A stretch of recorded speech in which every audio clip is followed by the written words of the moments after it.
पता नहीं लोग लड़कियों को क्यों पढ़ाते हैं। क्या हुआ दादी? मैं अगले सप्ताह होने वाली वाद विवाद प्रतियोगिता के लिए पढ़ रही हूँ। ओह, यानी तुम्हें स्कूल भेजना पर्याप्त नहीं था।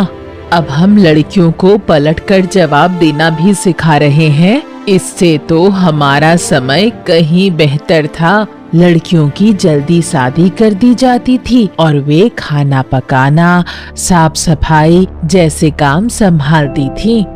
हमें दिव्या की शादी के लिए लड़का देखना चाहिए। अभी वो बच्ची है माँ, मैं अपने बच्चों को जब तक वे चाहें तब तक पढ़ने दूंगी। वो ज्यादा पढ़ लेगी तो उसकी शादी के लिए लड़का तलाशना मुश्किल हो जाएगा।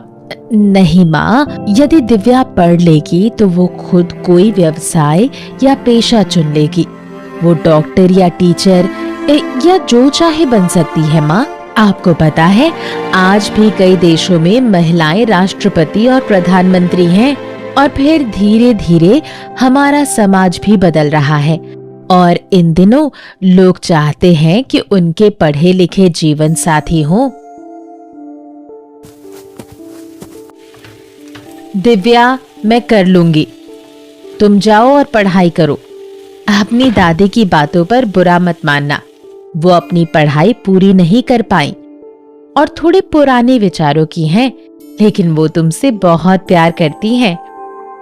माँ, आप तो जानती हो कि जब दादी मेरी पढ़ाई पर और घर के कामों में हाथ न बटाने पर ताने देती हैं, तो मुझे बुरा लगता है। दिव्या, दुखी मत होना, मैं हमेशा तुम्हारे साथ हूँ और घर के सारे काम मैं संभाल लूंगी। धन्यवाद मेरी प्यारी माँ। मेरा वादा है माँ, तुम्हें मुझ पर गर्व होगा।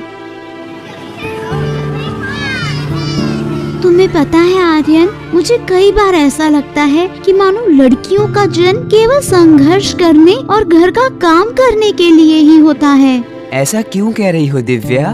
मेरी दादी नहीं चाहती कि मैं पढ़ाई करूं। वो तो चाहती है कि मेरी शादी हो जाए। उनकी सोच बहुत रूढ़िवादी एवं सीमित है। वे चाहती है कि लड़कियां केवल चूल्हा चौका करें और घर से बाहर कदम न रखें। दिव्या, तुम क्यों परेशान होती हो? चलो हम कक्षा में चलते हैं।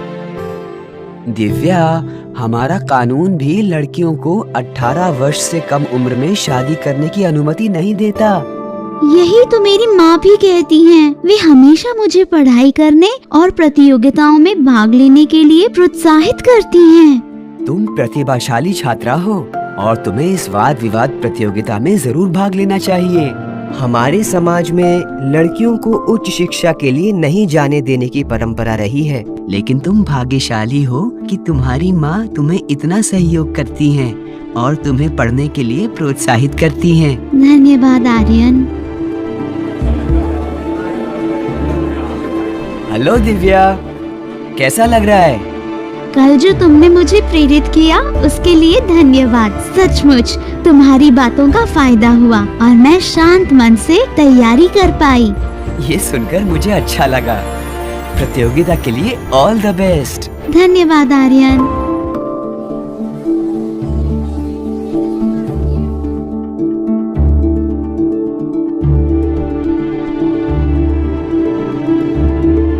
इस वर्ष की जिला वाद विवाद प्रतियोगिता की विजेता हैं दिव्या।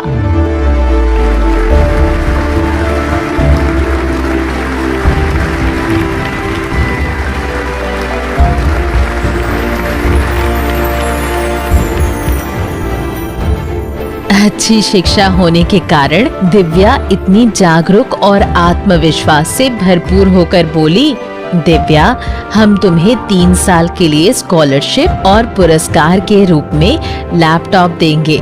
लड़के और लड़कियां दोनों की पढ़ाई में सहयोग देना जरूरी है ताकि दोनों को समान अवसर मिले।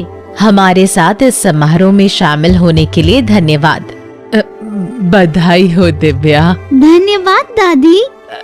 मैं पढ़ी लिखी नहीं हूँ, लेकिन अब पढ़ाई का महत्व समझ गई हूँ। मुझे तुम पर गर्व है बेटा। सभी इंसान के शारीरिक और भावनात्मक समग्र विकास में एक दूसरे से परस्पर संबंध का बहुत महत्व है। एक दूसरे की भावना पर ध्यान देना, सुनना और पूछना जरूरी है। ये कौशल हमें हमारे आसपास के लोगों, दोस्त, भाई बहन, माता पिता या शिक्षक जो भी हो, सबके साथ सकारात्मक संबंध बनाकर रखने की क्षमता देते हैं। हमें दूसरों के प्रति सहानुभूति होती है और भावनात्मक संबंध बनता है।